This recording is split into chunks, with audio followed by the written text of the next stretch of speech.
Hey everyone, how you going? Today I want to talk about a conversation I had come through with Mary Magdalene in 2015 and why I'm basically bringing it up today, where she shared a lot of the distortion around, and I'm not a religious person at all, and I've never even read the Bible, so it's good because I don't have any narratives in my head about anything. I'm open and clear.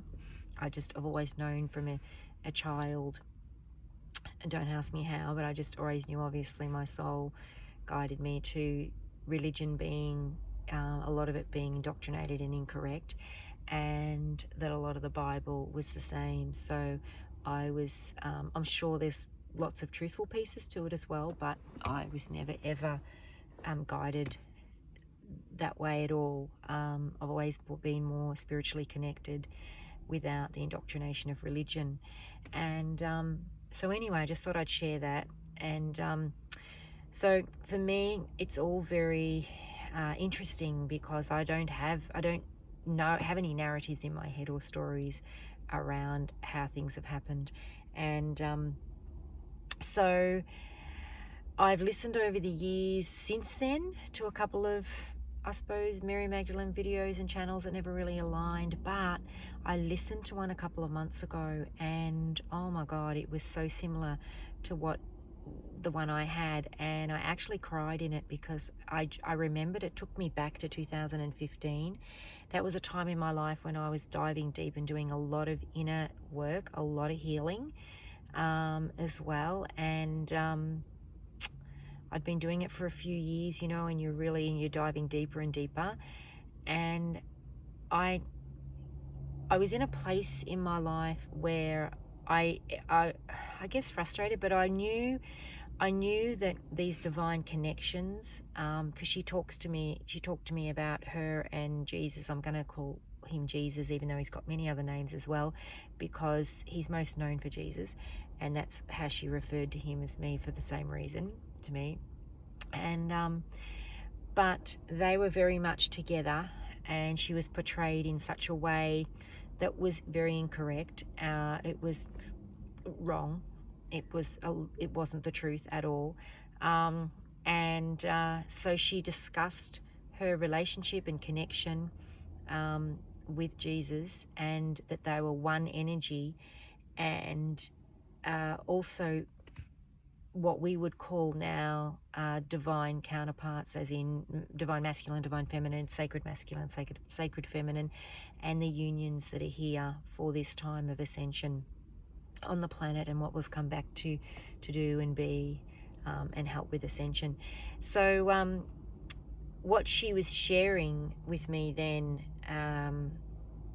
was a lot about how important these unions are for physical union, and how even back then there probably wasn't as much as now, but a lot of the energy of the narrative that directed people onto another path, thinking that union wasn't meant to necessarily be the result, that there's been so much indoctrination out there and just distortion around what the connections are, what they're here to do. Yes, self-love, the mirror, us working together, both forcing each other energetically to do the work, etc., but there is much a higher mission and purpose to these connections. And she was sharing that with me back then. A lot of people, I've noticed, want to listen to the other narrative because they don't have to do the work or go deeper or let go of the fears around it, or they run off with somebody else because they just think it's easier. So anyone that is in any type of denial, resistance, blocking themselves, fear, anything around these connections, if they're in one, is actually, because you are the one energy and you share a consciousness, and in essence you are two parts of the one whole, then you're actually denying yourself, and you're abandoning yourself and rejecting yourself, and whatever you're doing to that other physical person is what you're doing to yourself. So when you come into that greater, deeper level of self-love, you realize that and you stop running. And trust me, I've been there too, so I'm not judging, but I'm just explaining. So she shared that with me. At the time, I was in a place where I was doing all those other things, and I feel that, you know, well, I don't feel, I know that she was sharing that to help me not listen to other narratives. And so I've always had this, even with my own wisdom, greater knowing that union was the ultimate goal for our mission, in terms of, when I say ultimate goal, of the energy between the two, the light that individually you hold, even when you obtain more of your sovereignty and your self-love and respect and honor for yourself and all of that work, and you're shining your light brighter to come together as the two. What that ripples out is not just like double that light, it's like tenfold or hundredfold. It is huge. Okay, it is the ripple effect that has when the divine sacred masculine and feminine unions come into place for the planet is unbelievably mind-blowing. It's huge because it's not just us, it's someone else, and it's, you know, there's several, not as many as people think there are out there. But that's also, there are soulmates and there are what we call offspring. So my divine counterpart and myself, and we'll just get back to Mary Magdalene in a minute, but I just wanted to share this so that you know where I'm coming from. We are ancient souls, and I always sort of felt that and knew that, and I knew not that we were more important than anyone else, but I just knew we had a bit of a more important role in some respect, I suppose you could say it like that.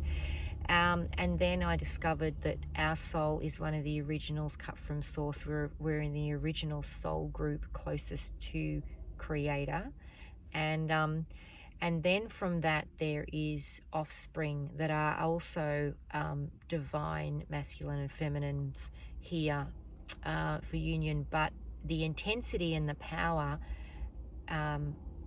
depending on the soul, is dependent upon the soul and how, you know, where you fit in to where your soul is. And that's why you do see some come into union easier than others, because there is different levels of that love, the depth and the sacredness. Put them together. So, and Mary Magdalene was sharing this with me, and she was sharing that the distortion happened to them too, in the sense that they were trying to divide the two. There was a lot of interference dividing the two. She was portrayed, you know, as a whore and as many different things, and cast aside, and he was portrayed more as the savior. But in what she was saying to me, and in what was also this is what blew me away, that was also said in this other film a couple of months ago, that I was listening to, was that one can't exist without the other fully. So the power, I'm just going to say that again and explain that, because the power of that alone is incredible. What that means is that one can't fully do what they've come to do and be with their light and their energy if humanity, or if themselves, are not accepting of the two. So it doesn't even really need to be humanity, but it's more themselves. So what she was saying is that we don't realize, we just think, oh, we can go and do this ourselves and da-da-da-da, but we don't realize that the full impact cannot be realized, recognized, and fully anchored into the planet for what we're here to do if it's not the two, if the two aren't recognized as union. So we can, and what she was saying is that, you know, she was saying it to me, and I also heard her say it in this video, that Jesus was the one that everyone talked about, and she was more that cast aside. obviously female suppression, all of that sort of stuff, and that's why. But it didn't have the impact fully, and this is why these unions, that you must recognize both parts. Doesn't matter how much self-love work you've done, what level of peace you've obtained, how much fear you don't have anymore, what you've done, right? Where you are on your blissness, or whatever you want to say. If you are ignoring, avoiding, in denial, blocking, all of that, the other half of you, you're disrespecting, dishonoring yourself, and you're in denial of your sacred light. So your light, no matter how bright you shine, getting my words twisted, how bright you shine, it's not as bright as when you've recognized the two of you together in that union. And you reach a deeper level of self-love when you do that as well, but also love, and unconditional love for the two of you, your sacred love and connection, the role you're here to play on the planet, your divine union, everything. So it was so beautiful what she was sharing with me. And back then in 2015, I still had quite a lot of healing to do, and I listened to it and I took it all in, and I knew it and I believed it, and I knew it was true. It wasn't even a matter of believing it. I could feel it in the energy. I'm a really sensitive empath. I'm so connected to my soul and the other realms. It's not funny.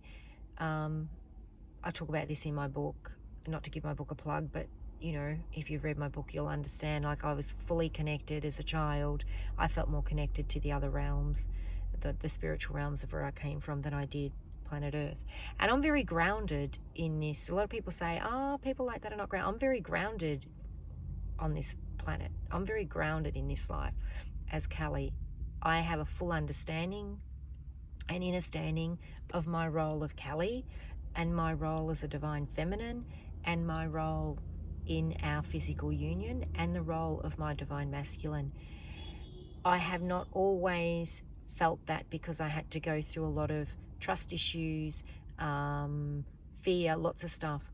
But when you reach those deeper levels, you have that full honor, respect, just incredible appreciation, incredible love, incredible honor for both of you.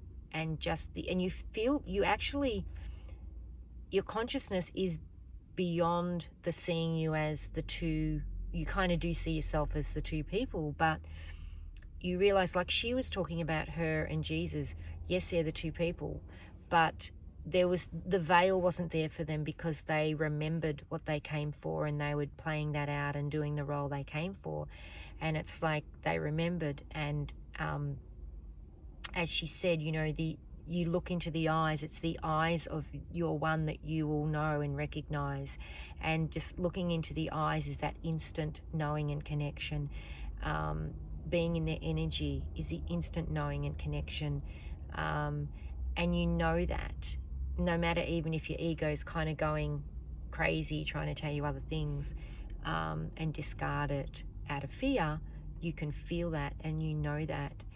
So she was talking about the importance of that, and that they knew their role, what they came for, and they supported each other with things that they went through, not just energetically, but they're working together, healing people together, placing their hands on people together to heal, showing people the light they had together, showing people the phenomenon, what's that word?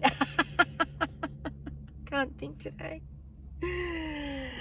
Of who they are, of what they came to be, and showing people that light, to prove that we are spirit divine being illuminating with that light. So the importance of this, just really like it, the energy when you feel into it is so incredibly sacred. And all the lumps and bumps and, you know, along the way in the path that they had, and things, as, you know, as she said, they knew it wasn't an easy path. But they did things that they were depicted in a completely different way, that wasn't told, it wasn't in the Bible, and wasn't, you know, whatever, because that was the power. If we were to know the power that we actually hold, I mean, the world would be a very different place today, let's face it. It was suppressed for a reason. I'm not getting into that, but this is the importance of the divine union. So I'm not on here to wake people up or remind them to go. It's not a video about that. I'm just here to share this. It's for you to take responsibility. If you are in one of these unions and you are thinking of the narrative of what I've explained, like if you're in the energy being directed down the path of, it's not about union, it's only about self-love work, it's only about this, we're working in it, that's enough, whatever. If you're in that narrative, that's for you to step up and own it and take responsibility to clear that. Only you can know that, you know. And if you're in that energy and you've been in that for a long time, then maybe you might want to ask yourself, are you really in one of these connections? And is the person that you think that is your masculine, feminine, do you really think that is the case? Because what I can share with you is that when you are connected in one of these same divine soul connections as Mary Magdalene and Jesus were, you feel it, you know it.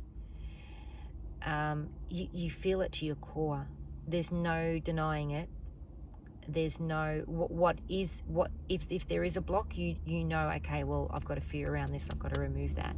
But you don't, you're not there convincing yourself that it's not true. And if you are, then maybe you're not in one of these connections, because these real connections, because it's you, in you, you can't not know it's there, put it that way. It's always it's there, every second of every moment of every day, because that is who you are. You are them as well, and they are you, and you hold that one energy. And when she refers to it as you're the one energy, and one can't be without the other, in the sense of the role they play, the full impact of that role is being in the physical union together. And when people honor one, they must honor the other, because that is the one energy. And so the only way, people might say, oh, we've got a long way to go on this, you know, in this world, because of people and how they see things. But it's not up to us to worry about how they see things. It's up to us to do our own work and get ourselves back to that oneness within of that soul connection, regardless of what the external is showing us, playing out, what's happening, you know, what your ego might be trying to steer you to, or whatever. So I just wanted to share that. For those of you that might want to know, I could put the link down below. If you want to know the video that I watched that just was so impactful and resonated with me and reminded me of my conversation with Mary Magdalene, put a comment below and I can put it down there. But yeah, there was some other things that she said back then, but it's basically, that's the most important message, is what I've shared today. The importance of these unions, the importance of her and Jesus doing the work together, and the light they brought together, how that impacted people around them, souls around them, situations around them, and the power of that. And it's up to us to not be afraid that, because that same stuff that happened to them is not going to happen to us couples. Like, we have to know our power and know our sovereignty and know our light and not be afraid. It's a very different world now, and that's what she was saying, that that's why her energy is coming back in over these years as well, because it's the time, this time on the planet is the time since they've been here. This is the time that it is now to all come out and for these divine connections to happen, to bring the power, the light, that beautiful ascension that they started. This is what's here to now flourish and come into fruition. So when you hear about divine masculine and feminine and unions and all that, it's all very meant to be, very sacred. The times will be that, you know, people talk about divine timing. Divine timing, there's no such thing as divine timing of anything else outside of you making that time, like creator, source, or your higher self, or your crew, or whatever. It's about you. Divine timing is all about when you shift to a level where the next thing's ready to come in for you. So that's my low battery sign. I better go. All right, everyone. It's 21:12 on the clock. I just looked. All right, lovely to have a chat. And if you want to know, I don't know, any more about this, maybe we can chat more about it. But it's time. If you weren't sure, or if you've been in those old narratives, it's time to shift out now. It's time to step into your power and your inner knowing and listen to you, not those around you. And take back your power and take back control of that power yourself, and not allow to give that power away to others. And if you're unsure about things, just always think back to the story of Mary Magdalene and Jesus as divine unions together, masculine, feminine, and what they came to bring to the planet and what we're here to do. Okay, I love you guys. Take care. Bye.